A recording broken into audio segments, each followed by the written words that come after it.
In this practice activity, you're going to apply the concepts that we just learned. You're going to do a bit of investigation for a ransomware and try to leverage GenAI to correctly identify the strain of ransomware that is infecting your servers.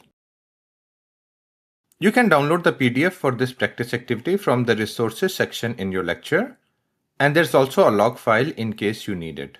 Okay, so here's the practice activity. You are a SOC analyst investigating a potential ransomware infection. You have discovered 3 indicators of compromise. The system shows encrypted files, a ransom note, and a suspicious binary running.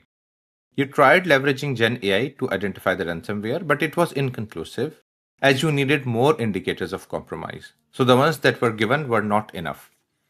Now, you also have a log file, but the security analyst who handles log files is on leave today. Therefore, you need to use the log file to determine if data was exfiltrated, and if so, to which IP address. The reason this is going to narrow down the ransomware identification is because some of these destination IP addresses for malicious actors or threats are well known. So they are logged in threat intelligence platforms, which ChatGPT can then correlate with. So it helps you really narrow down the correct ransomware. So your final task is to identify the most likely ransomware. Here are the indicators of compromise that you are directly provided. Files are found encrypted with this extension. A suspicious binary temp lockbit_enc is running in the background. And you also saw the ransom note in readme.txt, which says all your important files are encrypted. You can recover them by following the instructions below. So all 3 indicate a possible ransomware infection. However, when you tried to prompt ChatGPT based on these indicators of compromise, the results were inconclusive. So you need one extra piece of information, which is a twist in this lab. I know we haven't directly covered this one. For example, how to use GenAI to extract information from a log file.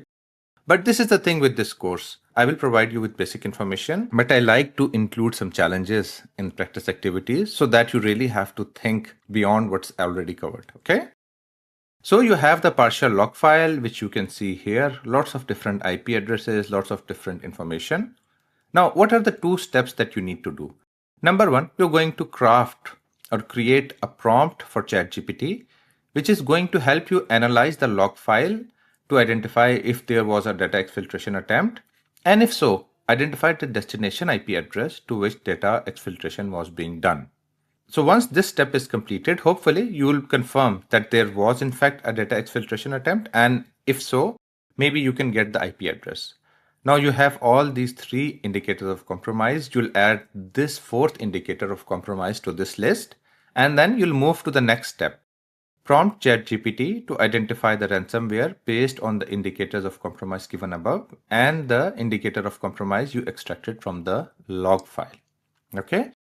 So once you prompt ChatGPT for this, hopefully ChatGPT would be able to correctly identify the ransomware which is causing the infection. Now for the log file, you have 2 options. Either you can directly copy the log files from here, or I have also attached the log file separately in the resources of the lecture, and you can upload that to ChatGPT as well. Now please go ahead and try your hands on this practice activity, and the solution to this practice activity will be discussed in the next lecture.